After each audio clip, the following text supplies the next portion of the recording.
دوستو 11 ستمبر 1965 کے پہلے ہفتے میں پاک فضائیہ کی کارروائی میں بھارتی فضائیہ کا ریڈار بہت بڑی رکاوٹ تھا۔ یہ ریڈار سٹیشن لاہور کی سرحد کی دوسری جانب واقع مشہور شہر امرتسر کے قریب واقع تھا۔ اس ریڈار سٹیشن کو ہر قیمت پر تباہ کرنا ضروری تھا اور فشائل کی تباہی کی ذمہ داری شمیم کے ونگ کو سونپی گئی۔ 20 اسکواڈرن کے RT-33 اس مقصد کے لیے استعمال کیے گئے جو انتہائی کم بلندی پر دشمن ریڈار کی نظروں میں آئے بغیر پرواز کر رہے تھے۔ یوں فشائل کے درست مقام کا پتہ چلانے میں کامیاب ہو گئے۔ 11 ستمبر کو امرتسر پر ایک اور حملے کا منصوبہ بنایا گیا۔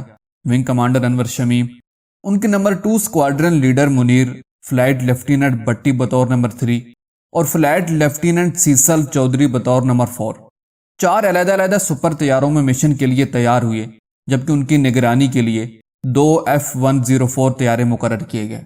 انہوں نے جلدی مشن سے متعلق بریفنگ مکمل کی اور 4 سپر طیارے صبح 8 بجے زمین سے انتہائی کم بلندی سے نصف گھنٹے کی پرواز پر امرتسر روانہ ہوئے۔ منصوبے کے مطابق بٹی اور سیسل چودھری مشن کے ٹاپ کور کا کردار ادا کرتے ہوئے اور دشمن کی توپوں کا دھیان بٹانے کی غرض سے فضا میں 7000 فٹ کی بلندی پر چلے گئے، جبکہ 2 F-104 طیاروں میں سوار اسکواڈرن لیڈر جمال اور فلائٹ لیفٹیننٹ امجد بھارتی فضائیہ سے ان کی حفاظت کی غرض سے مزید بلندی پر جا کر ٹارگٹ ایریا کے اوپر چکر لگانے لگے۔ شمیم اور منیر کے طیارے جب حملے کے لیے فضا میں بلند ہوئے تو ٹارگٹ ایریا کی فضا میں آگ کا گولہ ابھرا۔ چند لمحوں میں ہی منیر نے انتہائی پرسکون آواز میں اطلاع دی کہ وہ دشمن کے گولے کا نشانہ بن گئے۔ منیر کے طیارے کو طیارہ شکن توپ کا گولہ براہ راست لگا، انہیں طیارے سے باہر نکلنے کا موقع ہی نہ مل سکا۔ ان کے طیارے کا ملبہ امرتسر شہر کے مشرقی مضافات میں گرا اور اس جری اور بہادر جنگجو نے پاک فضائیہ کی زرعی روایات کو برقرار رکھتے ہوئے جام شہادت نوش کیا۔ اپنے ساتھی کی شہادت پر ونگ کمانڈر شمیم طیش میں آ گئے۔ انہوں نے انتقام لینے کی قسم کھائی اور انتہائی شدت سے حملہ کرتے ہوئے ریڈار کے ایریلز پر طیارے میں نصب 6 مشین گنوں سے مسلسل فائرنگ شروع کر دی۔ ادھر بھٹی بھی پیچھے نہ رہے اور انہوں نے بھی شدید حملہ کر دیا۔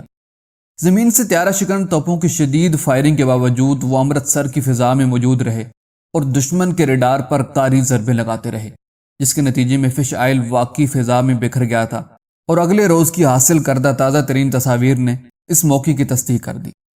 11 ستمبر کو ہی انڈیا کی فضائیہ نے سیالکوٹ پر شدید حملہ کیا، جس کے نتیجے میں 10 افراد شہید اور 28 زخمی ہو گئے، جبکہ 150 دکانیں اور عمارتیں تباہ ہو گئیں۔ اسی دن پاک فضائیہ نے مشرقی پنجاب میں ہلواڑہ اور مغربی بنگال میں باغ ڈوگرا کے بھارتی اڈوں کو شدید نقصان پہنچایا۔ پاکستان کی بڑی فوج کھیم کرن پر قبضہ کرنے کے بعد آگے چلی گئی۔ 11 ستمبر کو ہی چونڈا کے میدان میں ٹینکوں کا جنگ عظیم دوم کے بعد سب سے بڑا رن پڑا۔ بھارت 600 ٹینک لے آیا، جس کے جواب میں 150 ٹینکوں سے پاک فوج نے انڈیا کا حملہ روکا اور بے شمار ٹینک تباہ کیے۔ جنگی حالات کے باوجود قوم نے یوم قائد بڑے جوش و خروش سے منایا۔ 12 ستمبر سے لے کر 21 ستمبر تک بھارتیوں نے وقتاً فوقتاً چونڈا میں قائم پاکستانی اثار توڑنے کے لیے کئی چھوٹے بڑے حملے کیے، مگر ہر بار ان کو منہ کی کھانی پڑی۔ پاکستانی افسران اور جوانوں نے اپنے سے کئی گنا زیادہ طاقتور دشمن کو اس محاذ پر ایسا سبق سکھایا جو اسے ہمیشہ یاد رہے گا۔ سیالکوٹ سیکٹر میں ٹینکوں کی زبردست جنگ ہوئی، جس کو بین الاقوامی سطح پر مبصرین نے جنگ عظیم کے بعد ٹینکوں کی سب سے بڑی جنگ قرار دیا۔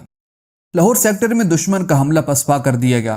ملتان، نواب شاہ اور مشرقی پاکستان پر بھارتی فضائیہ کا حملہ ناکام بنا دیا گیا۔ 12 ستمبر کو کھیم کرن کے علاقے میں بھارتی فوج کے لیفٹیننٹ کرنل اننت سنگھ 7 دوسرے افسروں اور 350 سپاہیوں نے پاکستانی فوج کے آگے ہتھیار ڈال دیے۔ ایک غیر ملکی صحافی نے 12 ستمبر 1965 کو اپنی رپورٹ میں کہا کہ فضا میں پاکستان کی کامیابی کا مطلب یہ ہے کہ پاک فوج ہر محاذ پر بھارتی فوج کا مقابلہ کر سکتی ہے۔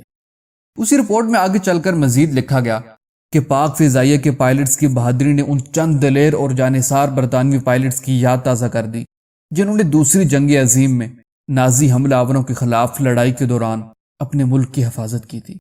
اگر آپ اس جنگ کے بارے میں مزید جاننا چاہتے ہیں تو ہمارے ساتھ جڑے رہیے، اور اگر آپ کو ہماری یہ ویڈیو پسند آئی تو پلیز اس کو لائک اور اس طرح کی مزید انفارمیٹیو ویڈیوز دیکھنے کے لیے ہمارا چینل سبسکرائب کر دیں۔ جزاک اللہ۔